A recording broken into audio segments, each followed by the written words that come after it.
Mu ntumbero yo kwegera urwaruka ruri ku kivi mu migambi yo kwiteza imbere, ubushikiranganji bw'ubudandazi, ugutwara abantu n'ibintu, amahinguriro n'ingenzi bwateguye inama ihuza abagwizatunga n'urwaruka rufise imigambi y'iterambere mu ntara ya Cibitoke. Muri iyo nama kabaye akaryo ko guhanahana ivyumviro, aho abadandaza bakuru bahaye impanuro urwaruka ruriko rutunganiriza imigambi.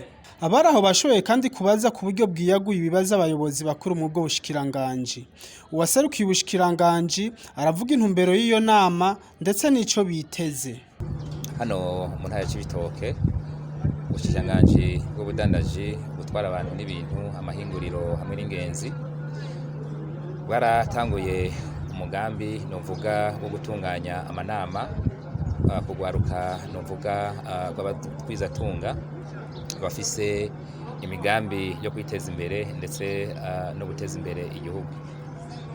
Uyu munsi rero hakaba hari haramukiwe intara ya Cibitoke, aho twaramutse duhura novuga n'abagwizatunga b'abajene bava mu makomine atandukanye agize intara, aho nk'ubushikiranganji bujejwe ibisata novuga bitandukanye, aho na cane cane usanga iyo migambi y'iterambere bipfuza gukora usanga irukiye mu bisata tujejwe.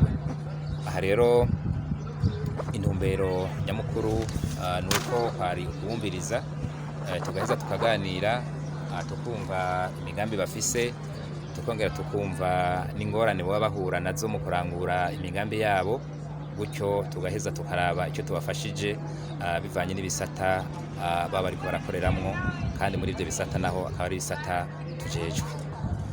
Nk'uko rero twahavuye duhaguruka tugaheza tukaza ngaha, mwabonye yuko twazananye n'abarongoye ibisata bitandukanye, twabasigiye amanimero.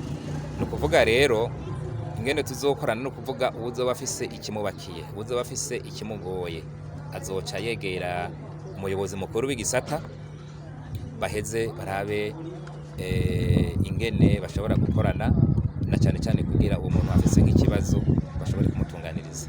Inyuma y'iyi nama ico twiteze, na cane cane tumaze kubabaza, tumaze kuvugana, batubwiye ingorane bafise.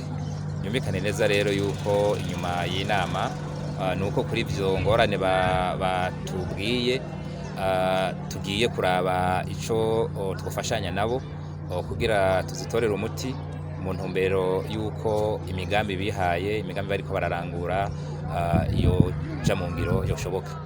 N'userukira abadandaza mu ntara ya Cibitoke aravuga akamaro k'iyo nama n'akamatera urundi rwaruka. Inama nasanzwe dufite akamaro kanini cyane, kubera ni inama ije hageze.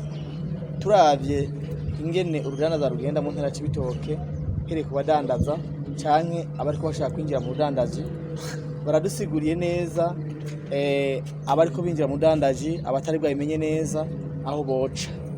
Bazanye ubushikiranganji butandukanye kugira ngo umwe wese ku kimubakiye amenye inzira ashobora guca canke ashobora kwitura mu byo agiye gukora. Ni inama rero yatunezereje, idufitiye akamaro kanini. Nk'uwari karajuragirika uyu mwanya inama ibaye ntakijuragirika, yabonye aho ashobora guca. Uyu mwanya ico nobwira urwaruka nuko boca rutangura rucyumva akakamo baje kudutera, rutangure kwiyungunganya mu migambi iyo ariyo yose, narirya leta mbye leta nkozi yitaho abashomeri, akitaho urwaruka ruje amashuri kugira ngo turuje mu mabarabara, mu gihe rwagiye hamwe rugashinga amashirahamwe. Urumva ko ari ibintu vyiza cane. Bene izo nama mu bushikiranganji bw'ubudandaji, gutwara abantu n'ibintu, amahinguriro n'ingenzi zizobandanya kandi no mu zindi ntara.